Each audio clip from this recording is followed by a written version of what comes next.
இருதயவியல்ல D Duckett ஜோன்ஸோடைய உன்னதமான பணிகள் என்னென்னன்றத பார்க்கலாம். டி டக்கெட் ஜோன்ஸ் அமெரிக்காவை சேர்ந்த ஒரு மருத்துவர் மற்றும் இருதய நோய் நிபுணர். இவர் 1899 பிப்ரவரி 2 அன்னைக்கு யுனைடெட் ஸ்டேட்ஸோடைய வெர்ஜீனியாவில் இருக்கிற பீட்டர்ஸ்பர்கில் பிறந்தாங்க. இவருடைய full name Thomas Duckett Jones. இவர் 1923ஆம் ஆண்டு அந்த வெர்ஜீனியாவுடைய சார்லட்ஸ்வில்ல இருக்கிற university of Virginia school of மெடிசனில் மருத்துவ படிப்பை முடித்தாங்க. அதை தொடர்ந்து டி டக்கெட் ஜோன்ஸ் மருத்துவ பயிற்சியை பெற்று ஒரு மருத்துவரானாங்க. பின்னர் 1928ஆம் ஆண்டு இவர் அந்த யுனைடெட் ஸ்டேட்ஸோடைய மேசச்சூசட்ஸில் இருக்கிற பாஸ்டனுடைய ஹார்வர்ட் மெடிக்கல் ஸ்கூலில் ஒரு டீச்சிங் ஸ்டாஃபாக ஜாயின் பண்ணி இவருடைய டீச்சிங் கெரியரை ஆரம்பித்தாங்க. மேலும் அந்த பாஸ்டனுடைய ஹவுஸ் ஆஃப் தி குட் செமரட்டன் அப்படின்ற ஒரு மருத்துவமனையில் இவர் பணியாற்ற தொடங்கியிருந்தாங்க. அந்த மருத்துவமனையானது பிற்காலத்தில் பாஸ்டன் சில்ட்ரன்ஸ் ஹாஸ்பிட்டலோட ஐக்கியமானது. அங்கு இவர் 1929ஆம் ஆண்டு research department for the investigation of rheumatic fever and rheumatic heart disease அப்படின்ற ஒரு ஆராய்ச்சி துறையை நிறுவினாங்க. மேலும் அந்த ஆராய்ச்சி துறைக்கான ஃபவுண்டிங் டைரக்டராக இவர் பணியாற்ற தொடங்கியிருந்தாங்க. கூடுதலாக அதே 1929ஆம் ஆண்டுலேருந்து அந்த பாஸ்டனில் இருக்கிற மேசச்சூசட்ஸ் ஜென்ரல் ஹாஸ்பிட்டலில் இவர் ஒரு மெடிக்கல் ஸ்டாஃபாக ஜாயின் பண்ணி பணிபுரிய ஆரம்பிச்சிருந்தாங்க. அங்கு பால் டட்லி ஒயிட் அப்படின்ற அமெரிக்காவை சேர்ந்த ஒரு இருதய நோய் நிபுணர் தான் இவருடைய மென்டாராக இருந்தாங்க. ஸோ அவருடைய சூப்பர்விஷனுக்கு கீழே அந்த மேசச்சூசட்ஸ் ஜென்ரல் ஹாஸ்பிட்டலில் டி டக்கெட் ஜோன்ஸ் வந்து ரூமேட்டிக் ஃபீவர் கிளினிக் அப்படின்ற ஒரு கிளினிக்கை நிறுவினாங்க. அதுக்கப்புறமா இவர் முழுக்க ரூமேட்டிக் ஃபீவர் பற்றி ஆராய்ச்சி செய்ய தொடங்கியிருந்தாங்க. அதாவது ஸ்ட்ரெப்டோகாக்கல் பயோஜன்ஸ் அப்படின்னு ஒரு பாக்டீரியம் இருக்குது. இந்த பாக்டீரியாவானது மனித உடம்புக்குள்ளே நுழைஞ்சா உடனடியாக ஸ்ட்ரெப் த்ரோட் அப்படின்ற தொண்டை வலி ஏற்படும்.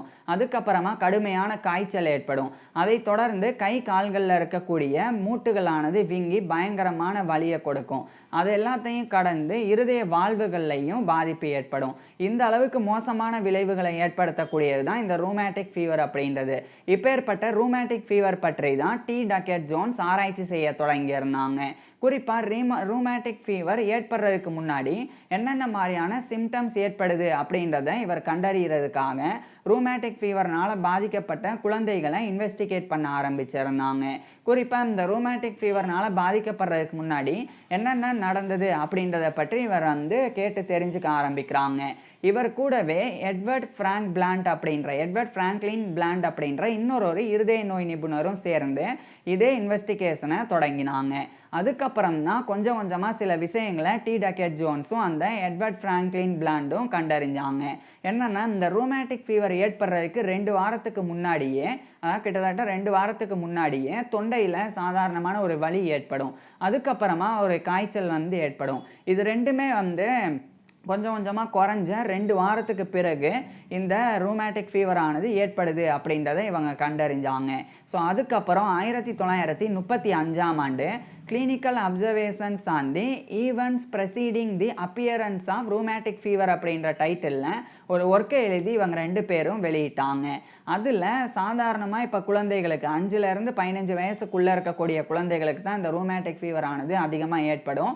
ஸோ அதனால் அப்படி அந்த 5லேருந்து 15 வயசுக்குள்ளே இருக்கக்கூடிய குழந்தைகளுக்கு தொண்டை வலி ஏற்பட்டு காய்ச்சல் ஏற்பட்டது அப்படின்னா அதை சாதாரணமாக எடுத்துக்காமல் அது ரூமேட்டிக் ஃபீவர் ஏற்படுறதுக்கு காரணமாக இருக்கும் அப்படின்றத புரிஞ்சுக்கிட்டு அதுக்கேற்ற சிகிச்சையை சிவியராக கொடுக்கணும் அப்படின்னு சொல்லி அதில் வந்து வலியுறுத்தி இருந்தாங்க. அதுக்கப்புறமா கூடுதலாக இவரும் அந்த எட்வர்ட் ஃப்ராங்க்லின் பிளாண்ட் இவங்க 2 பேரும் இணைஞ்சு இந்த நோயினுடைய ரூமேட்டிக் ஃபீவருடைய நேச்சுரல் ஹிஸ்ட்ரி சம்மந்தப்பட்ட ஆய்வுகளை தொடங்கினாங்க.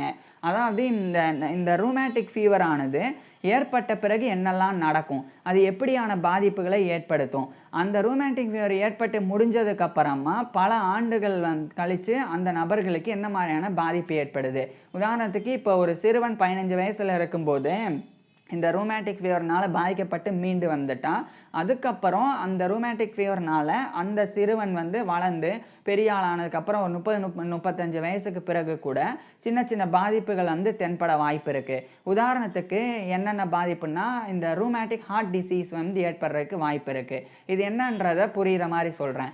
இப்போ இந்த ஸ்ட்ரெப்டோகாக்கல் பயோஜன்ஸ் அப்படின்ற பாக்டீரியா இது வந்து உடம்புக்குள்ளே நுழைஞ்ச உடனே நம்மளுடைய நோய் எதிர்ப்பு மண்டலம் இம்யூன் சிஸ்டம் ஆனது உடனடியாக அதை வந்து ஃபாரின் ஆப்ஜெக்டாக ரெகக்னைஸ் பண்ணி அதுக்கு எதிரான ஆன்டிபாடிஸை ப்ரொடியூஸ் பண்ணும்.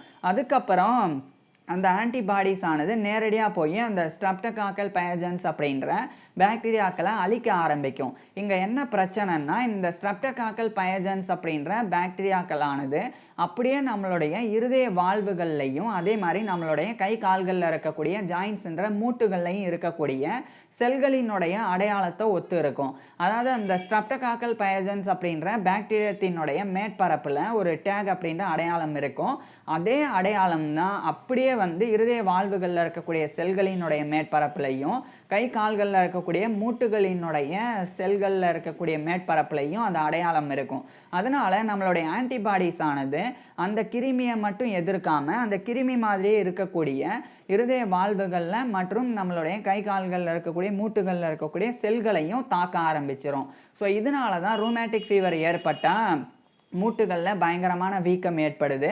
அதே சமயம் பயங்கரமாக இருதய வால்வுகள் வந்து பாதிப்படைஞ்சு இருதயம் வீங்குது. ஸோ இதுதான் வந்து ரூமேட்டிக் ஹார்ட் டிசீஸ் அப்படின்றது. இது வந்து இந்த நோய் ரூமேட்டிக் ஃபீவர் வந்து போன பல ஆண்டுகளுக்கு பிறகு கூட தெரிய வரும். ஸோ அதை பற்றிலாம் இவங்க ஆய்வு செஞ்சாங்க. ஆய்வு செஞ்சது மட்டும் இல்லாமல் இதனுடைய அறிகுறிகளையும் வந்து மேம்படுத்தினாங்க. அதாவது என்னென்ன மாதிரியான அறிகுறிகள் இன்னும் இருக்கும் அப்படின்றதையும் வந்து இவங்க வந்து மேம்படுத்தினாங்க. அதுக்கப்புறம் 1936 எட்வர்ட் ஃப்ராங்க்லின் பிளாண்டும் டி டக்கெட் ஜோன்ஸும் இணைஞ்சு the natural history of rheumatic fever and rheumatic heart disease அப்படின்ற டைட்டிலில் ரொம்ப ஃபேமஸான ஒரு ஒர்க்கை வெளியிட்டாங்க.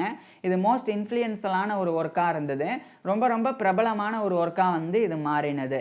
அதுக்கப்புறம் 1941 இந்த காலகட்டத்தில் டி டக்கெட் ஜோன்ஸ் வந்து ஹார்வர்ட் மெடிக்கல் ஸ்கூலில் ஒரு அசிஸ்டன்ட் ப்ரொஃபஸர் ஆனாங்க. அதுக்கப்புறமா இவர் வந்து இந்த ரூமேட்டிக் ஃபீவர் இருக்கா இல்லையா அப்படின்றத தெரிஞ்சுக்கிறதுக்கு உண்டான ஒரு டயக்னோஸ்டிக் க்ரைட்டீரியாவை உருவாக்கினாங்க. அது வந்து 2 விதமாக இருக்கும். ஒன்று மேஜர் க்ரைட்டீரியா, இன்னொன்று மைனர் க்ரைட்டீரியா அப்படின்னு. சிம்பிளாக சொல்கிறேன். இப்போ பொதுவாக வந்து தொண்டை வலி ஏற்படுறது, கை கால்களில் இருக்கக்கூடிய மூட்டுகளில் வலி ஏற்படுறது, காய்ச்சல் ஏற்படுறது, இதெல்லாம் ரூமேட்டிக் ஃபீவர் மட்டும் கிடையாது. மற்ற சில காய்ச்சல் ஏற்பட்டாலும் இந்த மாதிரியான பாதிப்புகள் ஏற்படும். இதனால் அந்த காலத்தில் இருந்த மருத்துவர்கள்னால எது ரூமேட்டிக் ஃபீவர் எது மற்ற சாதாரண காய்ச்சல் அப்படின்னு புரிஞ்சிக்க முடியல. அதை வித்தியாசப்படுத்தி பார்க்க தெரிஞ்சுக்க முடியல. அப்போ தான் டி டக்கெட் ஜோன்ஸ் வந்து இதை 2 க்ரைட்டீரியாவை பிரித்து சொன்னாங்க. ஒன்று மேஜர் க்ரைட்டீரியாவில் என்னென்னா சொன்னாங்கன்னா, ஃபஸ்ட்டு இருதயம் வந்து வீக்கம் அடைஞ்சிருக்கும். ஸ்டெத்தஸ்கோப்பை வச்சு மார்பில் வச்சு செக் பண்ணி பார்த்தா இதயத்தில் சவுண்டு வேறு மாதிரி கேட்கும். அப்போ பார்த்தா இதயம் வந்து வீங்கியிருக்கும். அதே சமயம் கை கால்களில் இருக்கக்கூடிய மூட்டுகளில் வலி ஏற்படும். ஆனால் அந்த வலியானது ஒவ்வொரு இடத்துல ஒவ்வொரு நாள் மாறிக்கிட்டே இருக்கும். உதாரணத்துக்கு கையில் இருக்கக்கூடிய ஒரு மூட்டில் ஒரு குறிப்பிட்ட இடத்துல வந்து இந்த வலி ஒரு நாள் இருக்குன்னா அடுத்த நாள் அந்த இடத்துல வலி இருக்காது. அதே மூட்டில் வேற ஒரு இடத்துல வலி இருக்கும். இந்த மாதிரி இந்த மூட்டு வலி வந்து வெவ்வேறு விதமாக மாறி போயிட்டே இருக்கும். ஸோ இந்த மாதிரி இருக்கும். அதுக்கப்புறம் வந்து தோள்களில் பயங்கரமான பாதிப்பு ஏற்படும். தோலுக்கு அடியில் நிறைய கட்டிகள் வர்றது, இது மாதிரி பாதிப்புகள் எல்லாம் ஏற்படும். இது எல்லாத்தையுமே மேஜர் க்ரைட்டீரியாவில் இவர் பிரித்தாங்க. ஸோ அதெல்லாம் இருந்தால் கண்டிப்பாக வந்து ரூமேட்டிக் ஃபீவர் தான் அப்படின்னு அர்த்தம் அப்படின்னு இவர் தெரியப்படுத்தினாங்க. அதுக்கப்புறம் மைனர் க்ரைட்டீரியா, அதில் வந்து இவர் என்ன சொன்னாங்கன்னா, இந்த மாதிரி இந்த ரூமேட்டிக் ஃபீவர் இருக்கா இல்லையா அப்படின்னு தெரிஞ்சுக்கிறதுக்கு 2 வாரத்துக்கு முன்னாடி இந்த தொண்டையில் ஏதாவது வலியோ அலர்ஜியோ ஏற்பட்டிருக்கா அப்படின்னு தெரிஞ்சுக்கணும். அதுக்கப்புறம் வந்து காய்ச்சல் வந்து கடுமையாக இருக்கும், சாதாரணமாக இருக்காது, பயங்கர கடுமையாக வந்து காய்ச்சல் இருக்கும். ஸோ இதெல்லாம் மைனர் க்ரைட்டீரியாவில் இவர் வந்து தெரிவிச்சிருந்தாங்க. ஸோ இந்த மாதிரி க்ரைட்டீரியாவை இவர் கொடுத்தாங்க. இதனால் என்ன நடந்ததுன்னா, உண்மையிலே ரூமேட்டிக் ஃபீவர்னால் என்ன, அது உண்மையிலே ஏற்பட்டிருக்கா அப்படின்ற அதை வந்து தெரிஞ்சுக்கிறதுக்கு டயக்னோஸ் பண்ணி தெரிஞ்சுக்கிறதுக்கு இந்த க்ரைட்டீரியா ரொம்ப உதவிகரமாக இருந்தது. இதை தான் வந்து Jones criteria for the diagnosis of acute rheumatic fever அப்படின்னு 1944 இவர் வெளியிட்டிருந்தாங்க. ஸோ இந்த க்ரைட்டீரியாவை இவர் வெளியிட்டனால இவருடைய பேர்லேயே ஜோன்ஸ் க்ரைட்டீரியா அப்படின்னு அது இன்று வரை போற்றப்படுது, அழைக்கப்படுது. ஆனால் இந்த ஜோன்ஸ் க்ரைட்டீரியாவில் சில மாற்றங்களும் சில மாடிஃபிகேஷன்ஸும் இன்றைய காலகட்டத்தில் பண்ணப்பட்டு இருந்தாலும் அந்த தொடர்ச்சியாக அந்த ஜோன்ஸ் க்ரைட்டீரியா தான் இன்று வரை பயன்படுத்தப்பட்டு வருது. ஸோ ரூமேட்டிக் ஃபீவர் இருக்கா இல்லையா அப்படின்னு தெரிஞ்சுக்கிறதுக்கு இந்த ஜோன்ஸ் க்ரைட்டீரியாவில் என்ன சொல்லப்பட்டிருக்கு, அது அந்த நோயாளிக்கு இருக்கா அந்த அறிகுறிகள் எல்லாம் அப்படின்னு பார்த்து, அறிகுறிகள் இருந்தால் ரூமேட்டிக் ஃபீவர் இருக்குது, அறிகுறிகள் இல்லைன்னா ரூமேட்டிக் ஃபீவர் இல்லை. ஸோ அப்படி வந்து தெரிஞ்சுக்கிறக்கூடிய அளவுக்கு இவர் அந்த க்ரைட்டீரியாவை கொடுத்துருந்தாங்க. அதுக்கப்புறம் 1952 மீண்டும் அந்த ஒர்க்கை இவர் வந்து the natural history of rheumatic fever and rheumatic heart disease அந்த ஒர்க்கை வந்து மீண்டும் இவர் வந்து வெளியிட்டாங்க, அதனுடைய இன்னொரு பதிப்பை. இந்த அளவுக்கு முக்கியத்துவம் வாய்ந்த ஒர்க்ஸை டி. டக்கெட் ஜோன்ஸ் வந்து பண்ணியிருக்கிறாங்க. ஸோ இப்பேற்பட்ட நபர் இறுதியாக 1954ஆம் ஆண்டு நவம்பர் 22 அன்னைக்கு இவருடைய 55 வயசில் இறந்து போனாங்க. இப்பேற்பட்ட டி. டக்கெட் ஜோன்ஸ் பற்றி நீங்கள் என்ன நினைக்கிறீங்க, அதை கீழே கமெண்ட்ஸில் சொல்லுங்கள்.